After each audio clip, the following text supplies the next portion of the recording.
আগামী সোমবার থেকে শুরু হয়ে যাচ্ছে বিধানসভার বাজেট অধিবেশন। আগামী 16 ফেব্রুয়ারি পর্যন্ত অধিবেশন চলবে। রাজ্যপালের ভাষণ ছাড়া এবার শুরু হচ্ছে বাজেট অধিবেশন।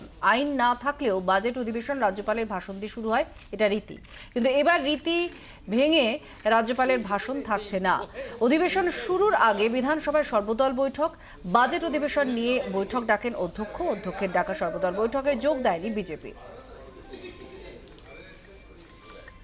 আমাদের যে বাজেট অধিবেশন যেটা শুরু হলো, তাতে বাজেটের presentation of annual financial statement সেটা 8 তারিখে হবে। আমি হাউসে যখন 5 তারিখে আমি অ্যানাউন্স করে দেবো। তবু আপনাদের অবগতির জন্য জানালাম, যেহেতু আমাদের বিএ কমিটি মিটিং এটা অ্যাপ্রুভ করা হয়েছে। তৃণমূল কংগ্রেসের পরিচালিত সরকার এবং আজকে পশ্চিমবঙ্গকে একটা স্বাধীন ভূখণ্ড হিসেবে মনে করছে।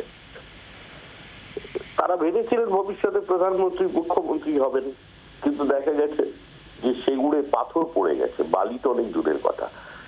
তো সর্বভারতীয় রাজনীতিতে নিজেদের অপ্রাসঙ্গিক করে ফেলা এবং নিজেদের প্রাতিষ্ঠানিক লুট, দুর্নীতি, গণতন্ত্রকে ধ্বংস করার মধ্যে দিয়ে তারা জনবিচ্ছিন্ন হয়ে পড়েছেন। জনমনে আর সামান্যতম তৃণমূলের সম্পর্কে কোনো উৎসাহ নেই।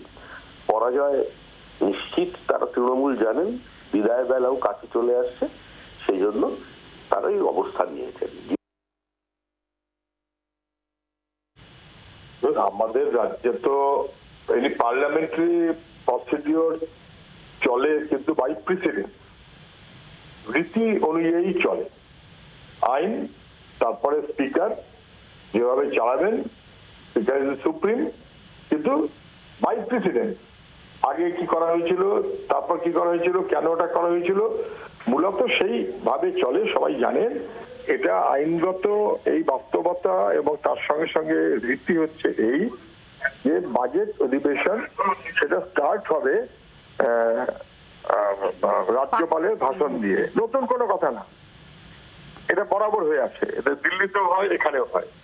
এখানে তৃণমূল এরকমই, তৃণমূল সবকিছুর ঊর্ধ্বে। তৃণমূলের দ্বারা সবই সম্ভব। বাংলার আওয়াজ, বাঙালির আবেগ, জি 24 ঘন্টা।